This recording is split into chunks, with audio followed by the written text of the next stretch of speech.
जय गुरुदेव। स्वामी जी ने सुनाई कहानी। जिस समय दिल्ली की गद्दी पर औरंगजेब बैठा था, उसी समय एक सूफी फकीर सरमद अपनी फकीरी मस्ती में दिल्ली की सड़कों पर आया जाया करते थे, और जब जहां उनकी इच्छा हुई वो वहीं बैठ जाते थे।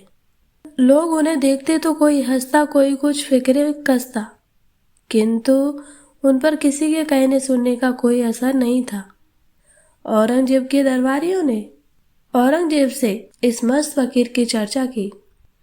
दरबारियों ने कहा कि जहां फना, वह इतना गरीब है कि उसके पास कपड़े भी ठीक नहीं है और वह ऐसे ही पड़ा रहता है। औरंगजेब ने आदेश दे दिया कि उस गरीब फकीर को कपड़े दिए जाएं। दरबार का एक कर्मचारी वस्त्र लेकर सरमद साहब के पास पहुंचा। उस समय वे मस्जिद के फाटक के बाहर बैठे हुए थे। दरबारी ने जाकर कहा, ए फकीर, इन कपड़ों को कबूल करो। शाहजहां औरंगजेब ने तुम्हारी मुफलिसी पर रहम खाकर इसे भेजा है। सरमद साहब अनसुनी कर गए। दरबारी ने पुनः अपने वाक्यों को दोहराया। सरमद ने कहा, ले जा इस कपड़े को, औरंगजेब को दे दे। उन्होंने कहा कि पहले अपनी मुफलिसी दूर करें, फिर रहम करेगा। दरबारी वापस लौट गया। औरंगजेब का क्रोध प्रसिद्ध था। सभी जानते थे कि उसके तलवार की धार बराबर पहनी रहती है।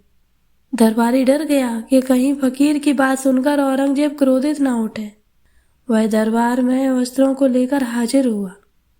औरंगजेब ने पूछा, फकीर ने कपड़े नहीं लिए? उसने उत्तर दिया कि नहीं। क्यों? क्या कहा उसने? औरंगजेब का दूसरा प्रश्न था। दरबारी ने कहा, लेने से इनकार कर दिया। फकीर की बात कहने का साहस वह ना कर सका।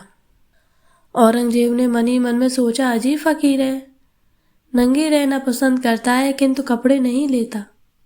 उसने निश्चय किया कि वह खुद जाकर उसे कपड़े देगा। वह यह जानता था कि फकीर निडर होते हैं और जो चाहे वह कर भी सकते हैं।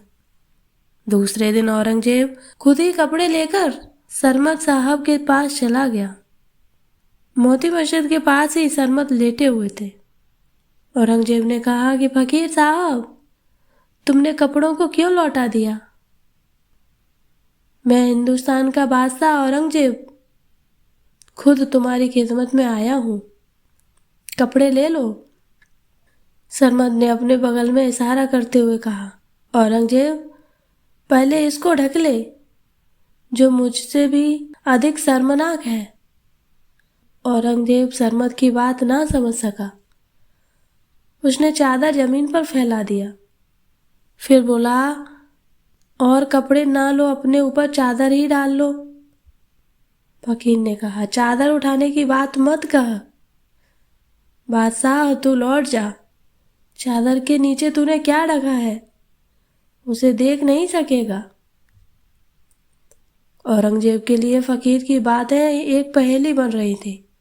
वह कुछ न समझा तो उसका क्रोध भड़कने लगा। उसने गुस्से में कहा, सरमद, तुझे चादर ओढ़नी ही पड़ेगी। तू नहीं समझ रहा है कि तेरे सामने बादशाह औरंगजेब खड़ा है। सरमद मुस्कुराकर बोले, तू नहीं मानता है तो उठा ले चादर और मुझे ढक दे। औरंगजेब ने झुककर ज्यों ही चादर उठाया तो एकदम घबरा गया।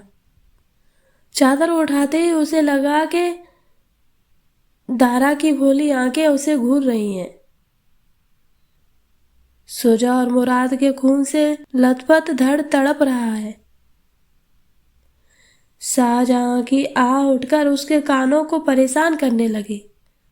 आखिर में घबराकर उसने चादर छोड़ दिया।